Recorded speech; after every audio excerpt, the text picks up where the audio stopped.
और मुझे बहुत सारे कभी कभी अंग्रेजी ना बोलने वाले लोग जब अंग्रेजी में हिंदी में मुझसे बात करते हैं तो मैं कहता हूँ आपने कहाँ सीखी? बोले जी हिंदी फिल्मों से हमने हिंदी सीखी है। वरना रशिया में राज कपूर, मिथुन चक्रवर्ती इतने मशहूर कैसे हो सकते थे?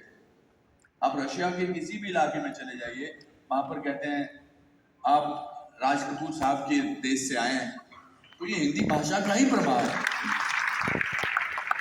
ये हिंदी भाषा का ही कमाल है। और हिंदी मीडियम, ये मीडियम को बोलना है तो हिंदी मीडियम जो है वो ही मेरा बड़ा सौभाग्य है कि मैं हिंदी मीडियम स्कूल में गया। हमारे जिस स्कूल में मैं गया था वहां पर ABCD 5th स्टैंडर्ड में सिखाते थे। पहली क्लास से पांचवी क्लास तक हमें ABCD सिखाई दी गई थी। बच्चन साहब ने मुझसे एक बड़ी सी बात कही।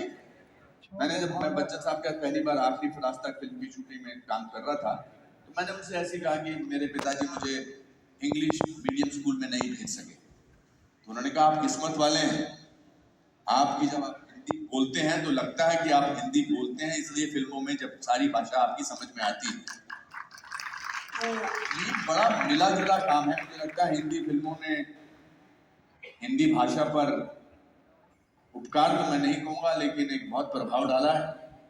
और चूंकि हिंदी जो है ये फैशन हो गया है, ये बोलने का एक तरीका हो गया है कि जी हिंदी वाले जो हैं वो ज़्यादा थोड़े से निम्न वर्ग के किस्म के होते हैं, और हिंदी फिल्मों का योगदान हिंदी भाषा में बहुत ही अमूल्य है, ये तो मैं कहना चाहूँगा।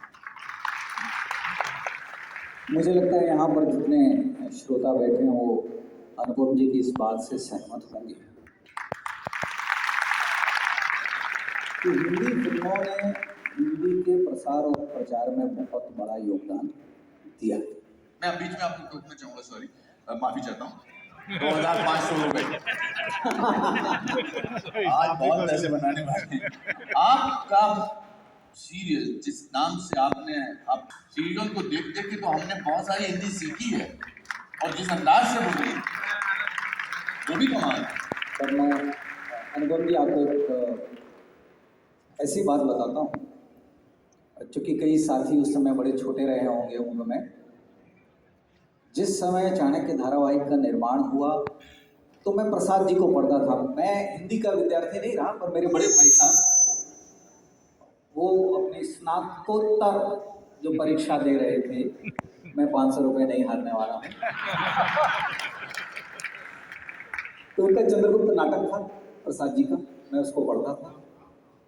पंत जी को पढ़ता था, सुमित्रानंदन पंत, और बड़ा अच्छा लगता था कि उन शब्दों का जिनका हम आमतौर पर प्रयोग नहीं करते हैं उनका किस प्रकार से भाषा में प्रयोग हो सकता है।